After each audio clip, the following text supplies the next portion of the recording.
General Bajwa ने नवाज शरीफ के कहने पे जनरल फैज को हटाया। साइन तो आपने किए थे उसके ऊपर। ये इमरान खान साहब का एक क्लासिक तरीका है कि पहले पंडोरा बॉक्स जो है वो किसी और के दम पे खुलवा देते हैं और बाद में उसको ओन नहीं करते। शेख मरवत साहब खुद कहते हैं जी प्रोग्राम तो बढ़ गया, तो इस तरह पूरी की पूरी जमहूरियत तो बढ़ गई। अलीमा खान साहब को ये लग रहा है कि इमरान खान साहब की एक और सजा होने वाली है।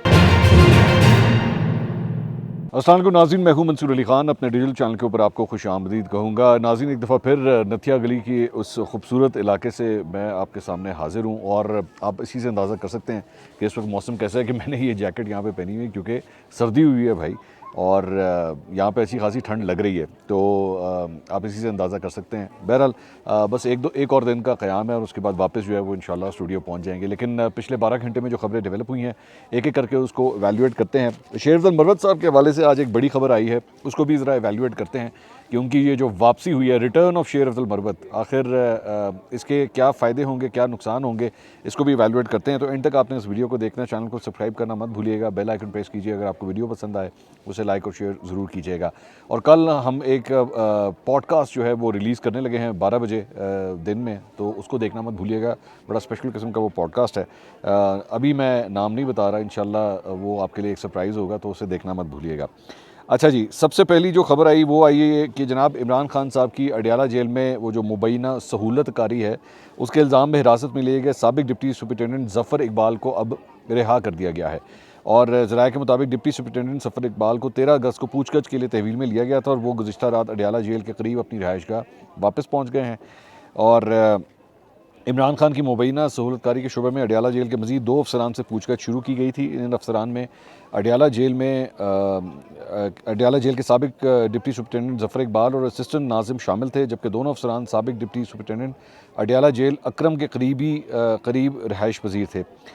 इससे कबल 14 अगस्त को deputy superintendent Adiala jail Mohammad Akram को इमरान खान के लिए पैगाम रसानी और सहूलतकारी के इल्ज़ाम में हिरासत में लिया गया था।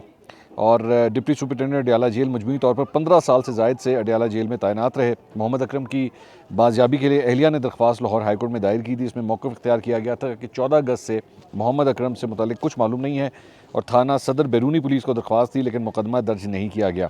अदालत ने पुलिस को 20 अगस्त के लिए नोटिस जारी किए हुए थे, लेकिन उससे पहले ही जो है वो अब घर वापस आ गए हैं। मैं इसके अंदर एक इम्पॉर्टेंट पॉइंट जो है वो ये है कि ये सिलसिला जो है ये ख़त्म होना चाहिए कि जनाब बंदा उठा लिया जाता है और उसके बाद पता ही नहीं लगता। ओन खोसा वो जो एक यूट्यूबर हैं, अभी तक जब ये मैं वीडियो रिकॉर्ड कर रहा हूँ तो अभी तक उनके बारे में भी जो है वो किसी किस्म का कुछ पता नहीं लग रहा कि वो कहाँ है। This thing has to stop, ठीक है, क्योंकि आज हर बंदा जो है वो यही महसूस करता है कि जी हमें पता ही नहीं हमें हमारा नंबर कब आ जाएगा और हमें कब उठा लिया जाएगा। तो ये सिलसिला जो है कम से कम बंद होना चाहिए।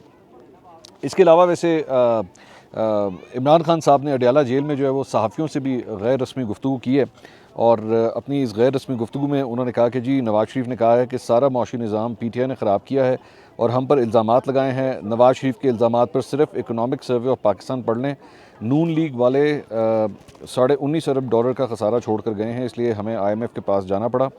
जनरल फैज़ की गिरफ्तारी से डरा नहीं हूँ, अगर डरता तो इस मामले पर जुडिशल कमीशन बनाने का मुतालबा ना करता। मैं आज भी वकला के ज़रिए आर्टिकल बाहर भिजवा सकता हूँ, इसलिए किसी जेल ऑफिसर की ज़रूरत नहीं। जुल्फ़ी बुखारी को पैगाम देने के लिए मोबाइल की ज़रूरत नहीं, वकला और पार्टी लीडर्स के ज़रिए भिजवा सकता हूँ। जेल में मोबाइल जैमर नस्ब हैं, मोबाइल फ़ोन नहीं चलता, ये सिर्फ विच हंट जारी है। कहा जा रहा है कि फैज़ हमीद ने 9 मई की साजिश की, ऐसा नहीं है, बल्कि साजिश तो PTI के ख़िलाफ़ हुई है। पहली साजिश ये थी कि जनरल बाजवा ने नवाज़ शरीफ के कहने पर जनरल फैज़ को हटाया। दूसरी साजिश थी कि हमारी हुकूमत में जनरल बाजवा ने हुसैन हक़ानी को $35,000 में लॉबिंग के लिए हायर किया। अच्छा, ये जो इन्होंने बात की है कि जी जनरल बाजवा ने नवाज़ शरीफ के कहने पर जनरल फैज़ को हटाया, ठीक है, ये जो बात कर रहे हैं, साइन तो आपने किए थे उसके ऊपर, उस समरी के ऊपर अल्टीमेटली साइन तो आपने किए थे और आपने उस वक्त के आर्मी चीफ के साथ बैठ के मुज़ाकरात किए थे और आपने कहा था जी ठीक है आप कर लें, इनको ट्रांसफ़र कर लें, लेकिन इस डेट पे नहीं फ़लाँ डेट पे आप ट्रांसफ़र कर लें। साजिश नवाज शरीफ कर रहा था और साइन आप कर रहे थे। उसके बाद उन्होंने कहा कि जी चीफ जस्टिस को इंक्वायरी का कहा, लेकिन बजाय इंक्वायरी के हम मजलूमों पर साइफ़र का केस कर दिया गया। हमारे खिलाफ तीसरी साजिश 9 मई का वाक़या है, ये केस 1 घंटे में ख़त्म हो सकता है, सिर्फ ये पता करवाएं कि मेरी गिरफ्तारी का हुक्म किसने दिया था और CCTV फुटेज सामने लेकर आएँ। हमारा मुतालबा है कि 9 मई की जुडिशल इंक्वायरी कराएं, लेकिन इस्टेब्लिशमेंट नहीं करने दे रही। हमारे खिलाफ चौथी साजिश 8 फरवरी का इलेक्शन था, जिसमें हमारा मैंडेट चोरी किया गया। हम इलेक्शन चोरी की तहकीकात का मुतालबा कर रहे हैं और chief election commissioner Sikandar Sultan Raja की तारीफ़ें कर रहे हैं।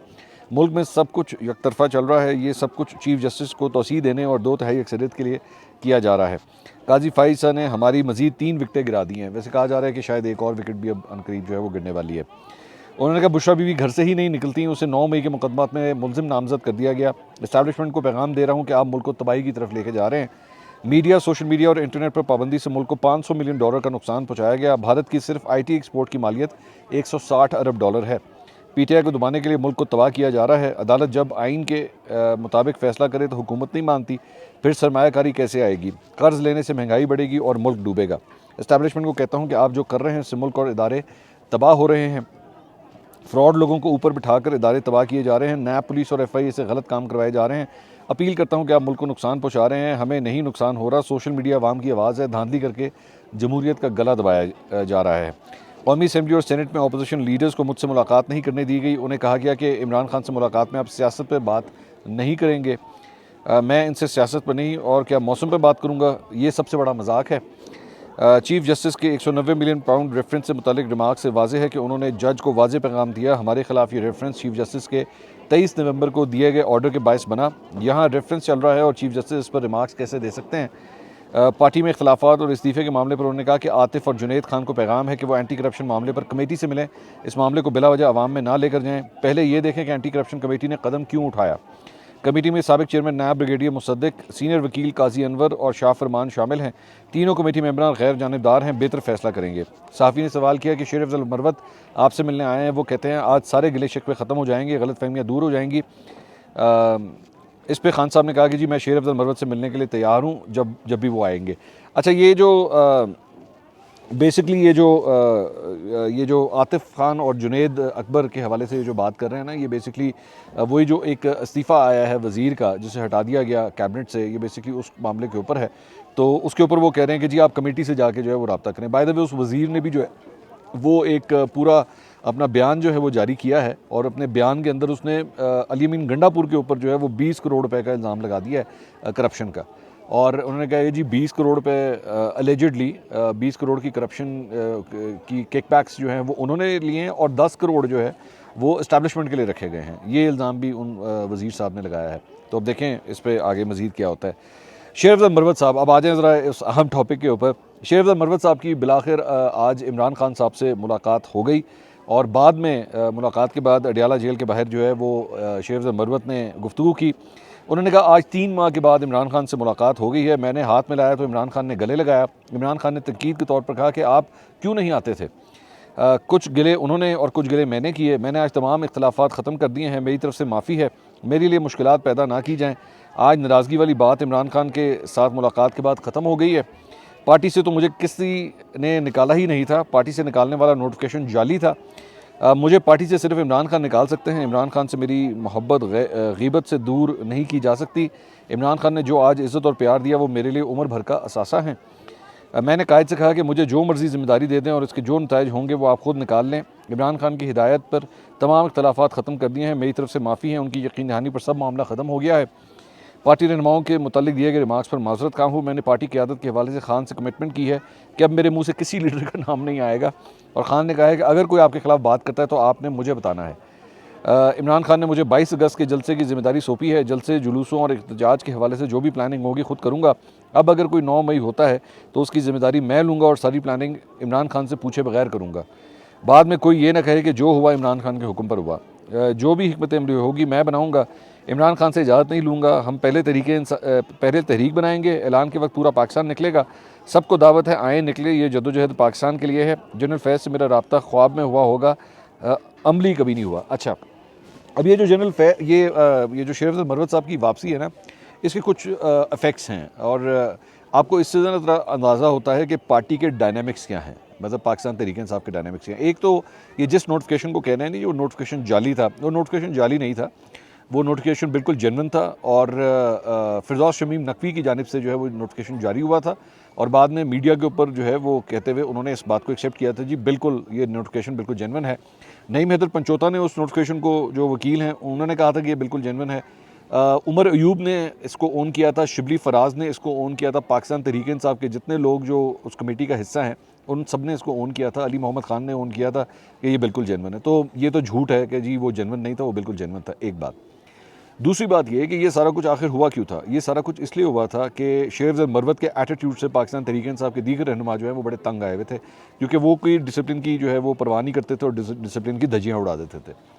तीसरी बात ये कि ये जो एक मिराज बना हुआ था, एक झूठ का पलंदा बना हुआ था कि जनाब ये कमेटी जो है बड़ी बाइख्तियार है और बड़ी डेमोक्रेटिक तरीके से पाकिस्तान तहरीक इंसाफ चल रही है। मैं इसीलिए हमेशा ये कहता हूँ कि आप अंदाज़ा कीजिए कि पाकिस्तान तहरीक इंसाफ इत्सेल्फ भी जमहूरी नहीं है। आप इसी से अंदाज़ा कर लीजिए ना। आप इमरान खान साहब से मतलब एक नोटिफिकेशन होता है, पहले उनको शोकॉज नोटिस होता है, उसके बाद उन्हें जवाब देने के लिए कहा जाता है।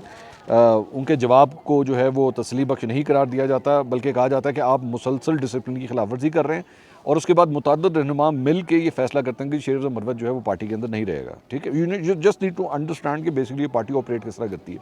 And then ultimately they decide कि जी हमने शेर अफजल मरवत को फारिग करना है, and everything has been done after approval of Imran Khan. ठीक है, दिस इज़ व्हाट हैपन्स। अच्छा, उसके बाद सहाफ़ी जाके इमरान खान से सवाल करते हैं कि भाईजान आपने शेर अफजल मरवत को निकाल दिया, आपने शेर अफजल मरवत को फारिग कर दिया। इमरान खान साहब उस सवाल को डक कर जाते हैं। ये क्लासिक केस है, ये इमरान खान साहब का एक क्लासिक तरीका है कि पहले पंडोरा बॉक्स जो है वो किसी और के दम पे खुलवा देते हैं और बाद में उसको ओन नहीं करते। तो वो बार बार सहाफ़ियों ने 2-3 दफ़ा उनसे ये सवाल किया कि जनाब शेर अफजल मरवत का ये क्या मामला हुआ है, but he was hesitant to answer the question. और अल्टीमेटली अब जाके जो है वो शेर अफजल मरवत को एक मुलाकात हुई और वो जितनी पूरी कमेटी थी उसने जितना पूरा फैसला किया था, सवाए बैरिस्टर गौहर के कोई भी शेर अफजल मरवत के हक में नहीं खड़ा हुआ था। Everyone said कि he is a problem child and you have to kick him out of the party, and that is what happened। लेकिन यहाँ पे एक मुलाकात होती है इमरान खान साहब से और वो पूरी की पूरी जमहूरियत जो है ना, वो जो पार्टी के अंदर होनी चाहिए थी, वो जिस तरह शेर अफजल मरवत साहब खुद कहते हैं जी प्रोग्राम तो बढ़ गया, तो इस तरह पूरी की पूरी जमहूरियत तो बढ़ गई पाकिस्तान तहरीक इंसाफ में। बाकी जो है वो जो आपने कमेटी बनाई, जो कुछ भी उन्होंने फैसले किए, तो जब ये होता है ना, आपके पार्टी स्ट्रक्चर्स जब इस तरह बने होते हैं कि there is a one man show going on, you decide.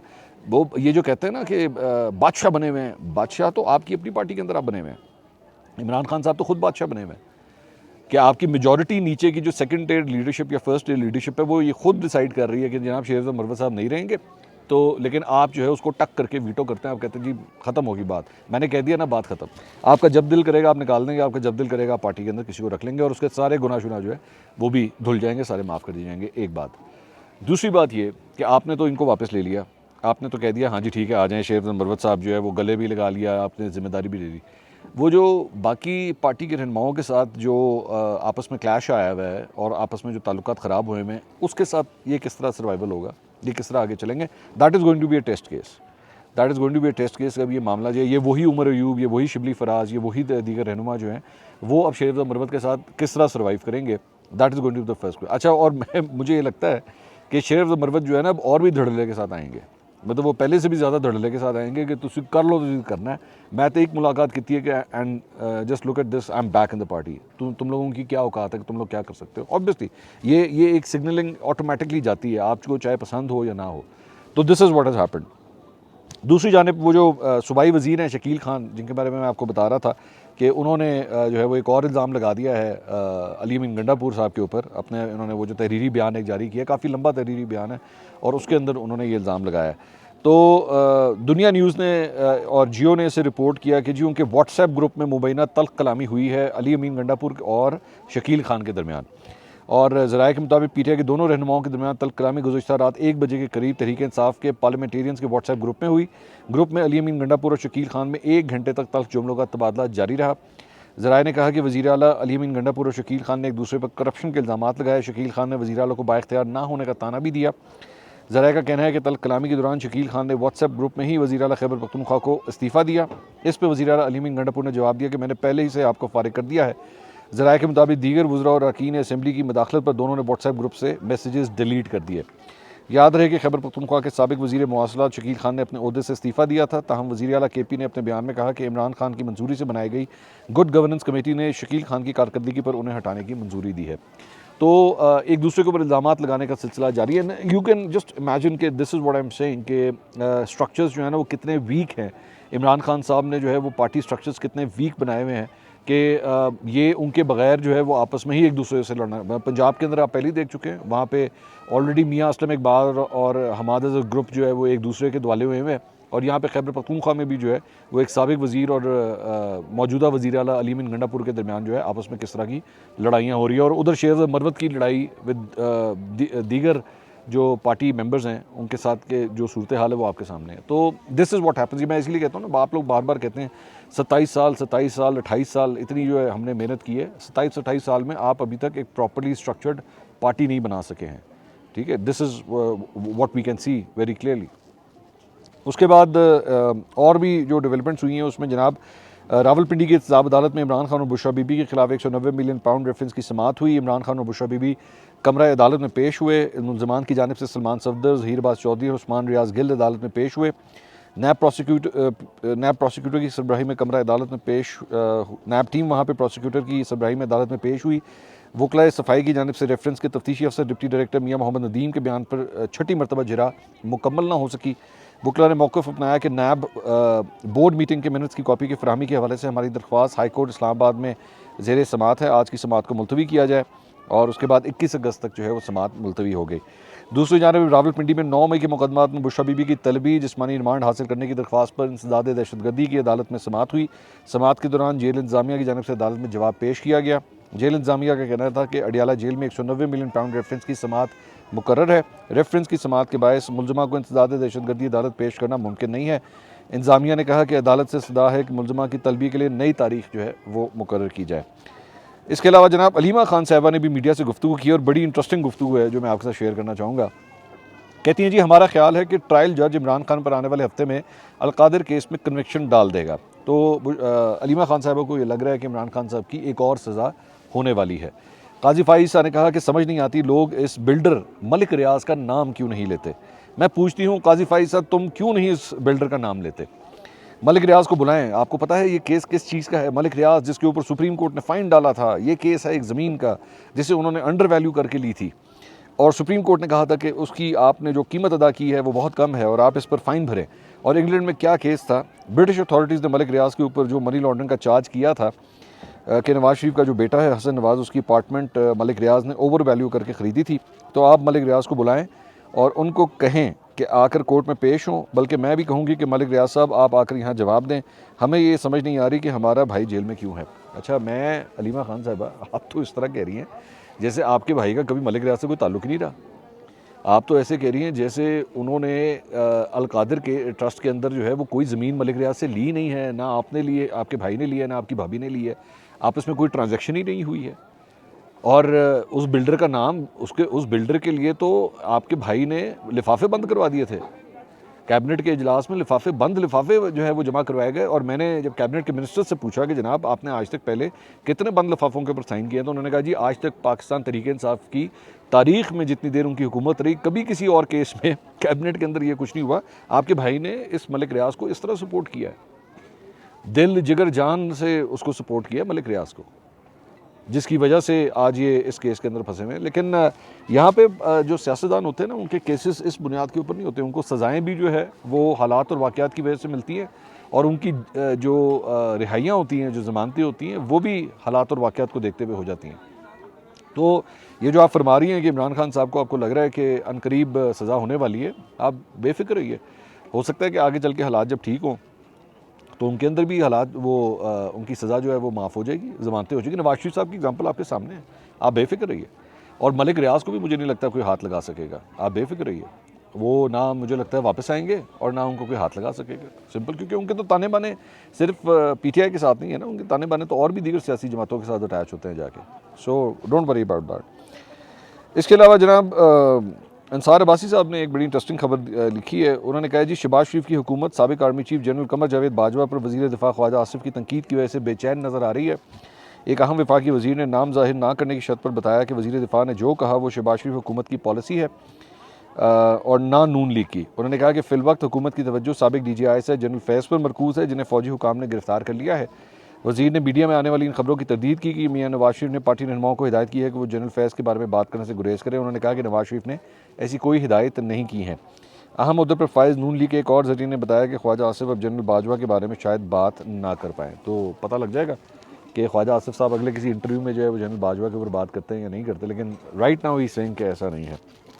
इसके अलावा एक खेल के मैदान से एक ख़बर मैं आपके साथ शेयर करना चाहूँगा, और वो ये है फास्ट बॉलर एहसान उल्लाह, जो पाकिस्तान टीम के मतलब बहुत बड़े हीरो रहे हैं और PSL के अंदर भी बड़ी ज़बरदस्त उनकी परफॉर्मेंस होती थी। वो बड़ी देर हो गई वो इंजर हुए में, और उनकी जानिब से, उनके वालिद की जानिब से ख़ास तौर पे एक रिक्वेस्ट जो है वो आई है एक वीडियो पैगाम के ज़रिए, जिसमें उन्होंने कहा है कि उनके बेटे जो है उनको, यानी कि एहसान उल्लाह को जो है वो रिहैब, उनका जो रिहैब है वो नेशनल क्रिकेट अकेडमी लाहौर में जो है वो किया जाए और उनके करियर को ख़त्म होने से जो है वो बचाया जाए।